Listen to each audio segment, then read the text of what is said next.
Hello, UTEP students. For Chemistry 1306, we will be covering intermolecular forces, hydrogen bonds, and also melting point. I'm just covering this with you for homework help, and let's go ahead and begin. I wrote out the equation, or the problem rather, as a convenience already. So from here, which of the following species are capable of hydrogen bonding among themselves? Note we have hydrogen sulfide, we have benzene, and then we have methanol. Now I went ahead and wrote out these structures for you just so you can see exactly what we're working with. So here's the Lewis structure for hydrogen sulfide.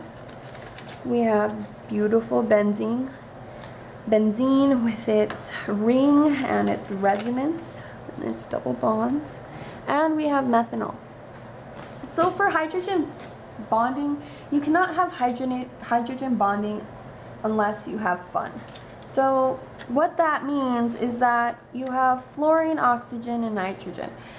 Without those, you cannot form a hydrogen bond. Even though you have hydrogen molecules, doesn't mean that you can actually use the hydrogen bonds, because intermolecular forces are between each molecule.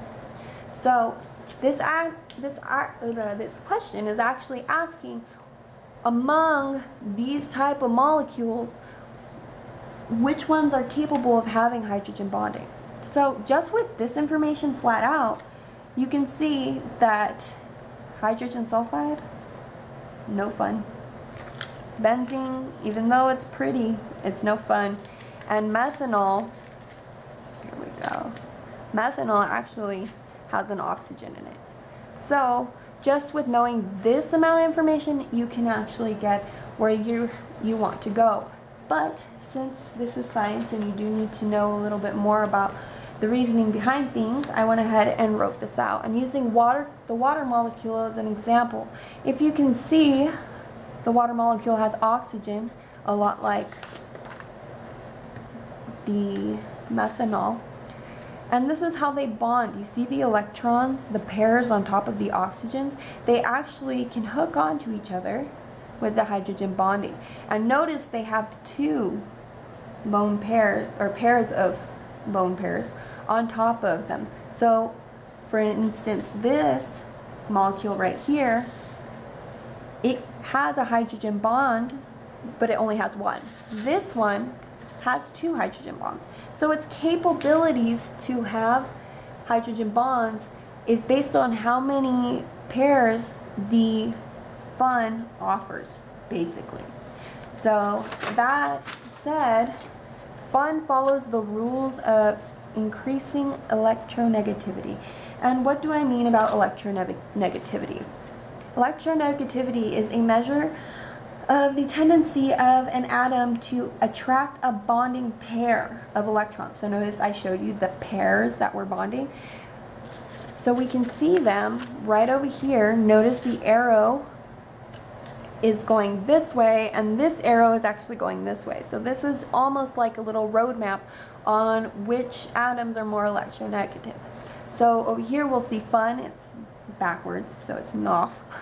But there's a nitrogen, an oxygen, and a fluorine. So those are very electronegative, and that's why we are following the fun rule on electronegativity. Now, I have this problem, but I also have another homework problem. That is, let me go ahead and get it out for you.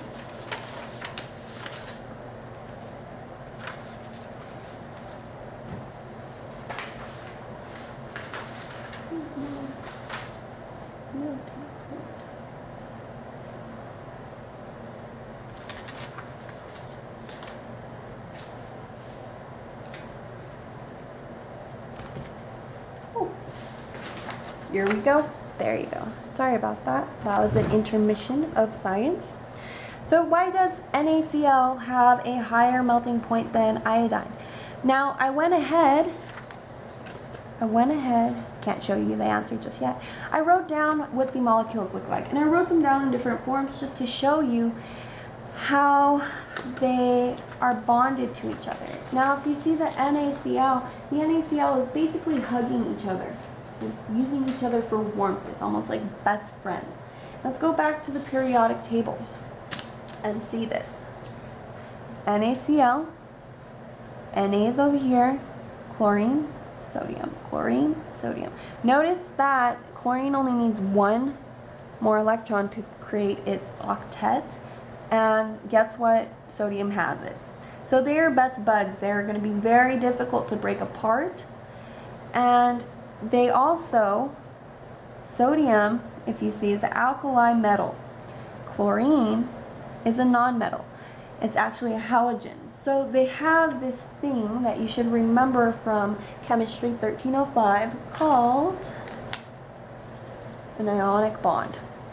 And this is an ionic compound. It's an ion-ion force, one of the strongest intermolecular forces. And from that, we can already tell that it has a very strong force. They love each other. They're going to stay together forever unless you higher or heighten the melting point. Now, iodine, on the other hand, they're together all the time on the periodic table. They're together, they're the same, but they spend too much time with each other. They're London dispersal. They aren't really having any type of bond with each other. They're kind of just there to be there. They're in the same boat together, basically. But if one falls off, nobody really cares. They're fine. They're holding on by a thread, basically. This one is about to fall apart, and these ones are hugging each other for dear life.